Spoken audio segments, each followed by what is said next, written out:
algumas palavras e a gente acha que significa uma coisa. Mas o que o escritor bíblico está dizendo é totalmente ao inverso do que a gente está pensando, ou tem mais profundidade. A gente é muito raso no entendimento e no significado daquilo que a Escritura traz. Tá bom? Quando a gente fala de reunir, para você talvez reunir alguma coisa, mas para a Escritura fala muito a respeito de reunir. Talvez você não entenda como a Escritura diz. O que é se reunir, o que é a Assembleia dos Santos, o que é a congregação, qual é a importância de se congregar. Então, assim, eu até falei isso na terça-feira, que a gente conversou um pouco a respeito disso. Se a gente coloca uma conversa do cristão do primeiro século com o cristão agora do século 21, e eles vão falar de congregar, de se reunir, é uma parada louca, hein? Imagina o cristão do primeiro século conversando com o cristão do século 21 a respeito de se reunir, de congregar. A gente olha para a igreja de Hebreus ali, o escritor de Hebreus escreve para o povo, para os judeus que possivelmente tinham se convertido a Cristo Jesus. E a gente consegue perceber que há sinais de perseguição nessa igreja, na igreja dos Hebreus. Então, a gente olha para o cristão do primeiro século que se arriscava em se reunir, e a gente olha para o cristão do século 21 que prefere ficar sentado no sofá da sua casa, assistindo o culto da TV, ou nem se submetendo a um povo, a uma igreja, mas vai salteando aí no YouTube. Olha, um pastor aqui, um pastor lá. E cara, se a gente viver uma vida assim, a gente está muito desconectado com a realidade das Escrituras. Enquanto no primeiro século os cristãos arriscavam a sua vida, e muitos eram mortos. Era a última gota de sangue que eles entregavam por se reunir, porque morriam. A gente prefere ficar no sofá da nossa casa de pijama. E talvez isso tenha um pouquinho de força no seu coração, irmão. Então, assim, em nome de Jesus, isso vai sair.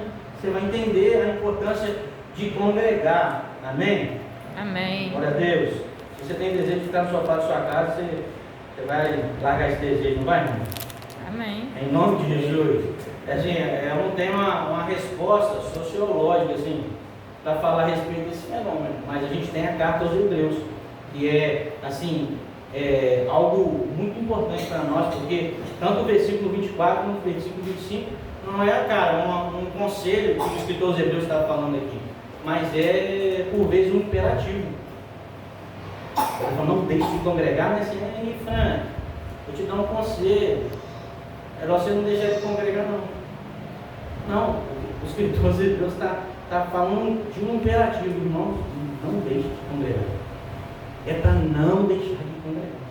Senão vocês não vão resistir. Senão vocês não vão permanecer. Congreguem, porque existe presença de Deus na congregação dos santos. Aleluia. É onde a bênção de Deus é derramada. Glória a Deus. É na união do povo de Deus. É no ajuntamento do povo de Deus. Amém? Amém. Glória a Deus. Olha só como a gente consegue perceber na carta aos Hebreus esse tom de perseguição. Hebreus 10, 33, e você está no capítulo 10, eu sempre te aconselho a não fechar sua Bíblia. Olha só o que o texto vai dizer. Em certos momentos, vocês foram transformados em espetáculo. O que você acha que é espetáculo, irmãos? Vocês foram mortos. Em certos momentos, alguns de vocês foram mortos.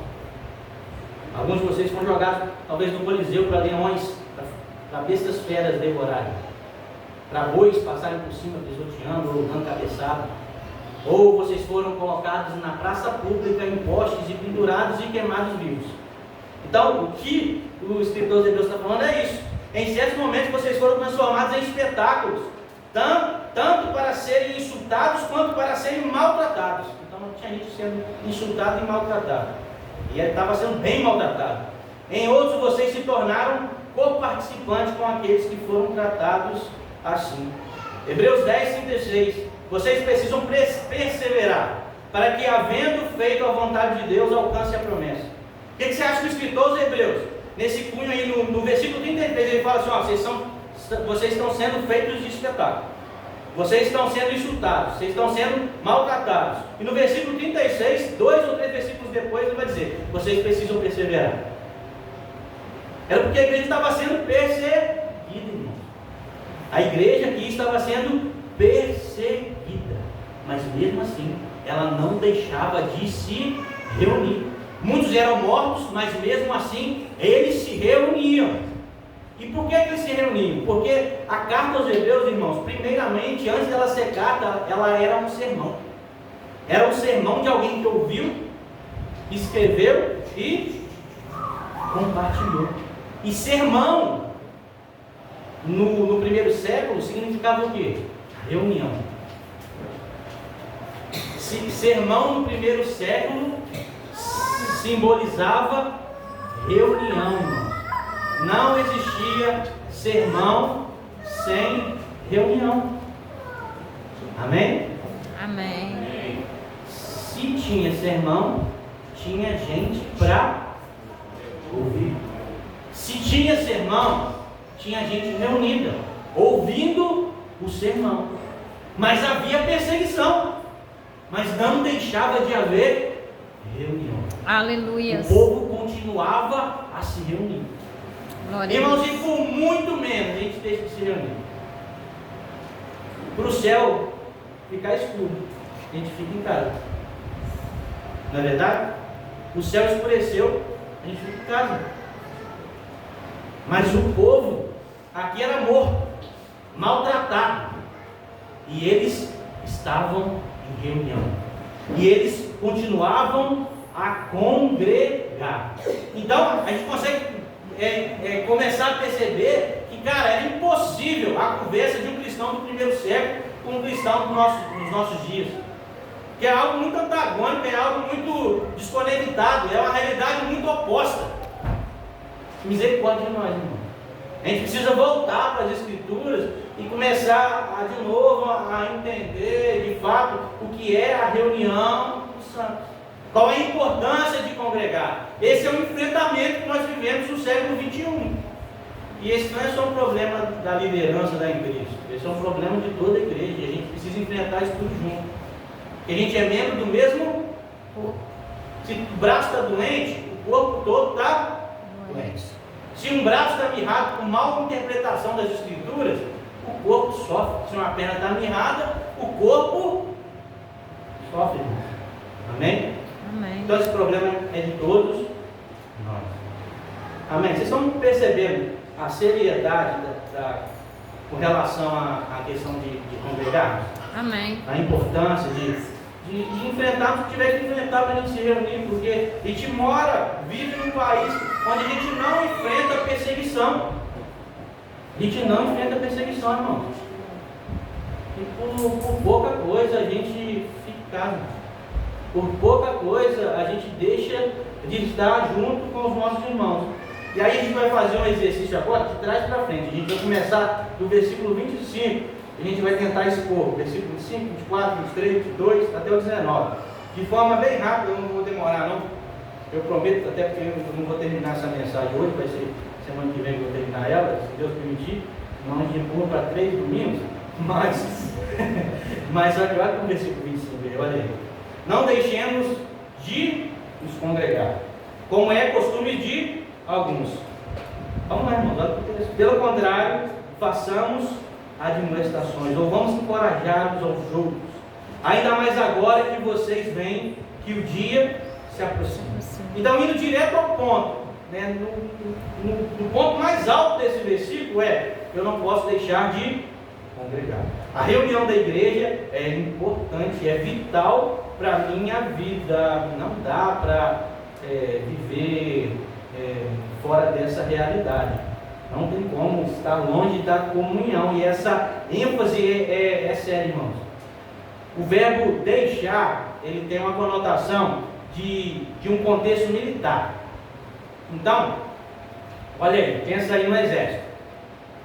Um soldado que deixa a guerra, ele deserta. Não é verdade? Ele é um desertante. Isso aí é sinal de coragem? Não. Alguém que deixa a guerra é o quê? Covardia. Covardia, isso. Alguém que deixa Isso é ser covarde. Então, olha só, não deixemos-nos de congregar. É um verbo no grego que tem uma conotação de um contexto militar. Aqueles que deixam de congregar é como se estivesse desertando da guerra. E isso não é um sinal de alguém de coragem, mas de covardia. Não seja covarde, não desista. Persevere. Amém?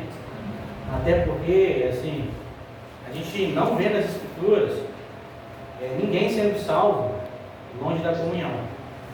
Você não vai ver nas Escrituras ninguém que foi salvo está longe da comunhão. Então a comunhão é de extrema importância. No Antigo Testamento existia o termo hebraico kahal, que era para a Assembleia dos Santos. No Novo Testamento existe o grego, eclésia, ou eclesia, que é a igreja. Mas a gente vai perceber que sempre Deus fala, quando a palavra de Deus fala de um Deus trino que salva, Ele salva um povo. Olha só como o texto de Hebreus, ele está sempre tratando os verbos no plural. Ele não trata os verbos no singular, porque Deus está salvando um povo. Embora Deus salve individualmente, mas o indivíduo não fica isolado. Deus pega o indivíduo e insere no povo. Então, a gente vai perceber que nas Escrituras, sempre quando o Deus sim está salvando, Ele está salvando o povo. Glória a Deus. E aí a gente olha para o Novo Testamento, Gálatas, Colossenses, Tessalonicenses, Coríntios, Efésios. São cartas dirigidas a um povo, a uma igreja que está sendo reunida. E quando Cristo voltar, novo céu e nova terra, diante do trono de glória de Deus, você está reunido o quê? Um povo redimido, um povo sarado. Amém? Amém. Nós estaremos lá, amém? Amém. Glória